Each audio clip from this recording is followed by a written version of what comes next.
On today's episode, we're going to continue the list that we started. We might even finish them. Yeah. But we're passionate about them. We're taking our time. Stick with us. Hit the tape.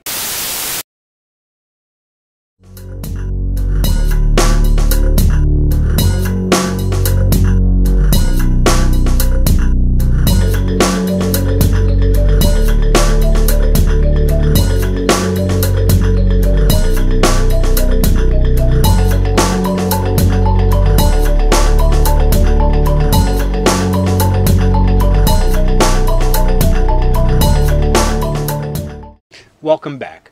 We're going to try to finish up the list that we started last time. Speaking of which, if you haven't watched the first episode, you go back and watch that. Yeah. You'll get some cool, stuff that already we've discussed, but we're going to pick up where we kind of left off, which brings me to Rob. What is your next one? So, excuse me. One of my favorite characters ever. You brought up the Nocturnals, but Gunwitch. So much that I use it for my handle on the PlayStation Network and everything. But Gunwitch. Great character. It is. It is an undead gunslinger. Mm-hmm. A Frankenstein type of gunslinger. That still retains what he is, but he can't talk. And that's, yet again, how good the storytelling is. Yes. Because he conveys emotion, and in some cases, humor. A couple stories come to mind. And there's a character who doesn't talk. Yeah. It is the cowboy with no name. Mm-hmm. No talking. But the character was created by a father to protect the daughter. It's essentially an undead babysitter. Yes. With guns. Oh, yeah. For a girl that doesn't really need protection. No. But a shining example of awesomeness in every way, shape, or form. Absolutely. Absolutely. Oh, beautiful. Read Nocturnals. Can't emphasize that enough.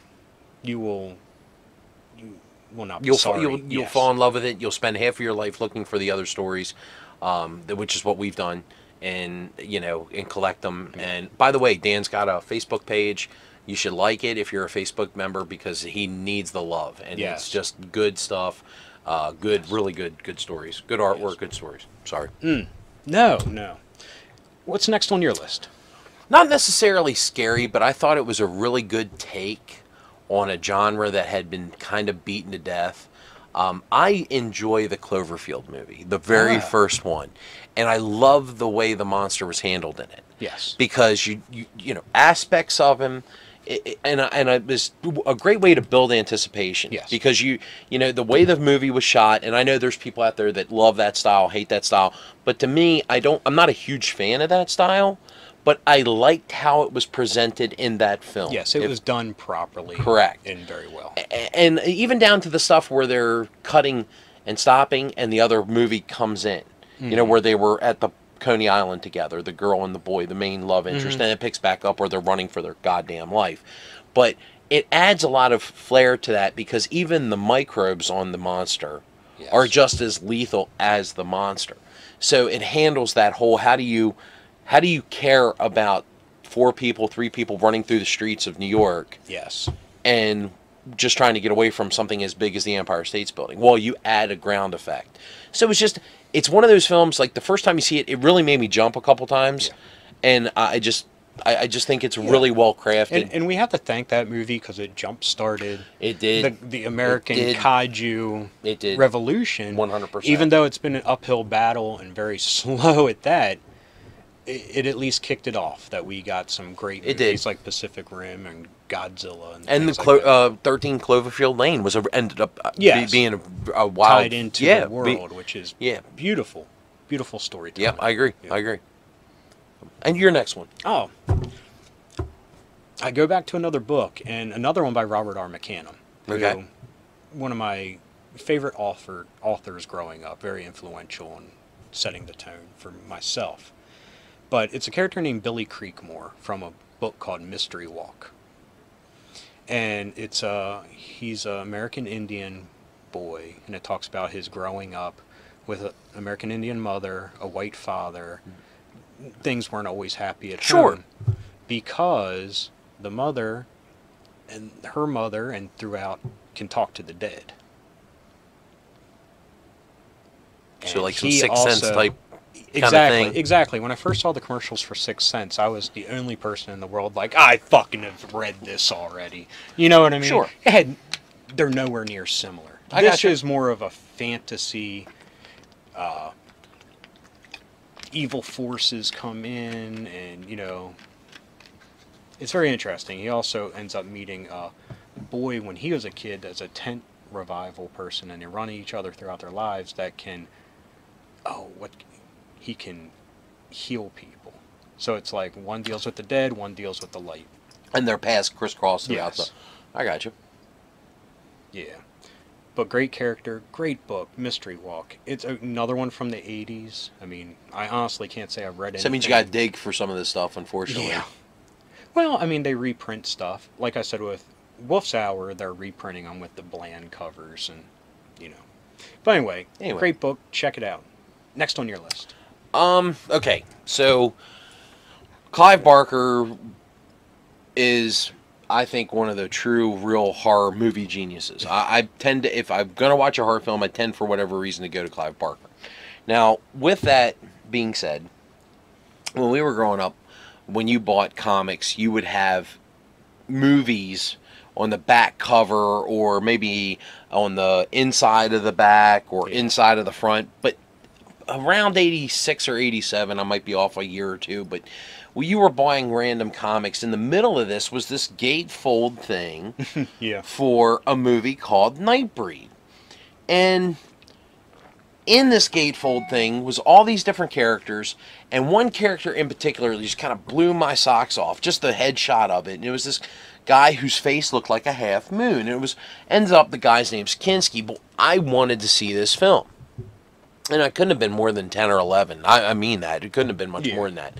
And I saw the movie Nightbreed.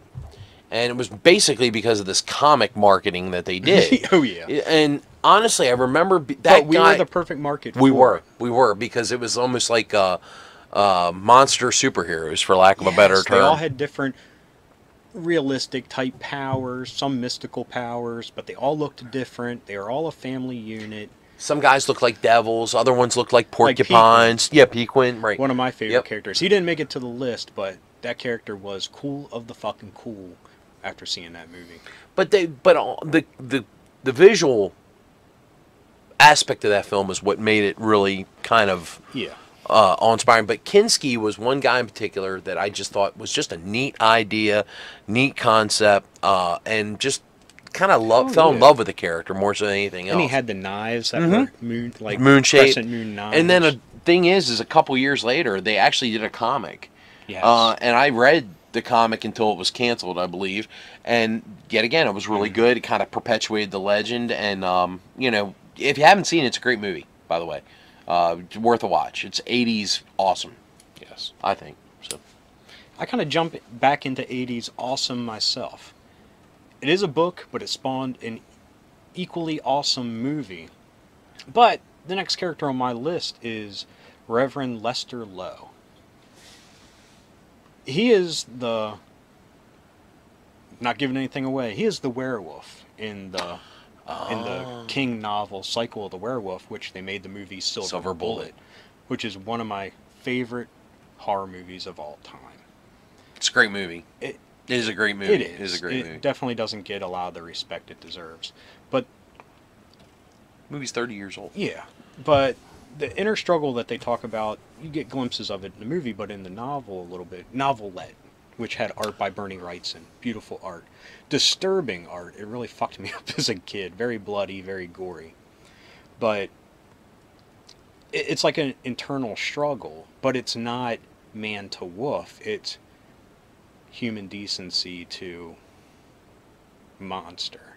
But it's never like, oh, the werewolf's making me do this. It's, I'm a man of God. Because he's a reverend. Right. So let's attack the sinners. It's not like, oh, I'm a monster justifying and I can't help it. Yes, he's justifying it. Right. So once a month, someone in the town goes down, but that person usually had a reason, a sinner of some sort. So getting his aspect of it, great character. I mean... Yeah, and the movie, great actor. Two quick things I was about to say. The movie's fantastic. Yes. And and second of all, the book, or the, like you said, the novelette or whatever, is actually great. It's a quick, easy read. It's not anything really in depth, and it's Stephen King, in my opinion, before the fame really hit, if that makes any sense. It was when he still had a geek cred. When he was in movies like Creep Show, and you're like, oh, that Stephen King is so fucking awesome. Yep. He directed Maximum Overdrive, which is a movie that gets made fun of, but goddamn, that's an awesome. It is a good movie. It's a great movie, absolutely. But it's just 80s fun. Exactly. Yes. Exactly. Yes. Exactly. I totally agree. But anyway, as we talk about Stephen King, next on your list. It's a funny story. This is the movie that almost made Stephen King never sell any of his books again to make movies, and that is The Shining. I think Jack Torrance as a character in the movie is one of the most creepiest, scariest things I've ever seen. Now, I'll tell you, I was a kid. I mean, I was a kid when I saw The Shining, and I saw more of it than I was supposed to see, because I was probably getting up in the middle of the night and my parents were watching it or whatever. And so I have this visual of blood pouring down the steps and hitting the doors. And it wasn't until years later that I finally watched the movie.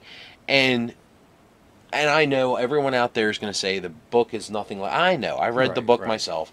But this is Stanley Kubrick's more or less interpretation of The Shining. Yes. But Jack Nicholson brings a level of... That's a tour de force. Yeah, exactly. It is, and it is one of the single greatest horror characters in film is Jack Nicholson as Torrance, losing his mind in the Overlook Hotel. So if you haven't seen it, God, what's wrong with you? You know, but required viewing. It really is. For anybody, it really is. Even if you're not necessarily a horror genre fan, this is just a great film. So I it should be definitely something that you watch on Halloween. Oh, you're absolutely correct. I agree. So, and your next one, my friend. I really let this process be very free-flowing. The things that popped into my head. I don't know where my train of thought was going, but this is a character that I absolutely love, and one that popped in when I thought of horror characters. His name's Azrael Dack. He is from Ravenloft of Dungeons and Dragons, and he was introduced in Night of the Black Rose, which was a novel of Lord Soth. I'll get more into him a little bit later, but Azrael is a dwarf who is also a were-badger. And one of the most badass fucking characters. Who had his own morals. Because when you're in Ravenloft, it's the evilest of the evilest get pushed into this large Transylvania-esque world. Setting, yeah, exactly. Gothic horror. Which was great because you're dropping characters in like Lord Soth that appeared in another series. And to be honest, it was one of the greatest games to play this time of year because we did that. We did that. We always had the Halloween games. Yep. And that was and Ravenloft was great. But I'm sorry, I didn't mean to. No. I can't really say that much about the character. They've never really done that much with him. But it was a great character. Yes, the visual of a dwarf with these big metal boots clomping around. And he could turn into a were-badger. And it was like... It's creepy in and big claws, attacking people. But he was kind of a shit-heel character, but also very cool and charismatic. But he ended up on my list. Next for you, my friend. So this is kind of a weird one, but this was a wild-ass comic that came out in the 80s. And it was a comic called Blood of the Innocents. And it basically, the premise was, in a nutshell, was Dracula versus Jack the Ripper. Okay. That sounds neat. Now, it is neat, but here's the thing that's crazy about it is the interpretation. Basically, Dracula's the good guy. Okay. And Jack the Ripper's not. And this interpretation of Jack the Ripper is horrifying. Which Jack the Ripper was horrifying. So this is not, right. This is not, or this is life imitating, or art imitating life. But the artist, the way he drew it, this particular version, the story, whatever, I remember as a kid trying to read this comic and literally putting it down like 3 or 4 times as a kid. I'm like 10, 11, whatever it was. So the comic shop I went to sold all 4 of them together, packaged, so I could buy them and read the whole set. Yeah. And Jack the Ripper in this, they go on the aspect that he was a lord, that they play up that side of the mythos, and you know, the utter dismemberment of these girls, and the sheer joy that he has, and the fact that the reason why Jack the Ripper in this storyline stops killing people is basically Jack kills the woman that Dracula falls in love with. The last murder of the Jack the Ripper, the one where he utterly disembodies the girl. And Dracula takes him to task. So in a way, Jack gets his comeuppance in the story. But I'm telling you, when I was 11 or whatever it was one of those things. That where, sounds awesome. I shouldn't be reading this, and I'm not kidding you. I stopped it like 2 or 3 times. Like, man, this is kind of fucked up. You know what I mean? But I still finished it. I still went back and finished it, and it's one of those things that I've had forever. And but that is one of the real comics that creeps me the hell out. Sorry, it's just. I never heard of it. I'm excited to check it out. Yeah, I'd highly recommend it. Highly recommend it, especially your wheelhouse here. Sounds like it. Well, next I went with someone I mentioned just a minute ago, but Lord Soth. Good choice. At its core, Weeson Hickman, who wrote Dragonlance, because he appeared in the Dragonlance novels, were tasked by TSR, who owned Dungeons and Dragons, to create their Lord of the Rings. Mm-hmm. So Dragonlance draws a lot of parallels to the structure of Lord of the Rings. Lord Soth would be the head Nazgul. Yes. Because he has a fleet of undead knights with him. He's the Witch and King. He's undead, yes. But it's a background that's much cooler. Yes. Because he was a knight that did some dirty fucking shit. Real dirty. Rape, pillaging, Yep. using the Lord's name to perpetuate his own infamy. Him and his men. He marries somebody he truly loves. An elf. Which, taboo-ish. Mm-hmm. Well, he's still doing ill shit. So the gods come to him and go, you need to stop. You need to go on this crusade for me, and all of your sins will be forgiven. So him and his men are on the way to this quest. On the way, he gets stopped by somebody that's saying your elven mage cheating on you and all this shit. So as soon as he turns his fucking men to head home, a flaming mountain drops on the area. Cataclysmic shit. A Sodom and Gomorrah. Mm-hmm. A little bit more deadly-ish. And he perishes and all of his men. So now he's forced to walk the earth. He's evil as shit, but he has a great backstory. He still has his knightly virtues in place. A great character. And he was one, after the Dragonlance mythos, and they, tell his story throughout the books, little by little. Nothing really for him to do. No. So they dropped him into Ravenloft, which, in Ravenloft, when you become a lord in Ravenloft, you live in a personal hell. Mm-hmm. So to him, in the woods around his castle are elves. And, it's just like, because he has a hate on for elves. Because it was an elf that told him about his wife, which there was no cheating, you found out. It was just this bitterness of the races. Kinda. But anyway, it was one of those great things that TSR did and utterly abandoned when Wizards took it over. Yeah. And it was unfortunate because Ravenloft was a great back set for a lot of fun games. It really was. It was a lot of fun games. And they had tongue-in-cheek, they had creepy, Well, the head vampire. Strahd. Strahd, yep. Another great book, I Am Strahd, which gives his background. Anyway. Sorry, yeah. Yeah. So we talked about him all night. I'm going to bring him up. One of the coolest characters ever. We're going to go right back to Nocturnals. I know it's been mentioned 3 times. This will be the 3rd time. Yeah. Doc Horror is the leader of the Nocturnals. and he's an alien, is what it is. Yes. And he comes from a planet, The Black Planet. the Black Planet, and he is a werewolf, Yeah. for lack of a better term. The Black Planet is, for all intents and purposes, Halloween Town on crack. Yes. Monsters and powers, and we don't really see the world, but the denizens that come from it, we see. And the thing about him is he has a level of humanity, being Oh, an yeah. alien, being a werewolf, for lack of a better term.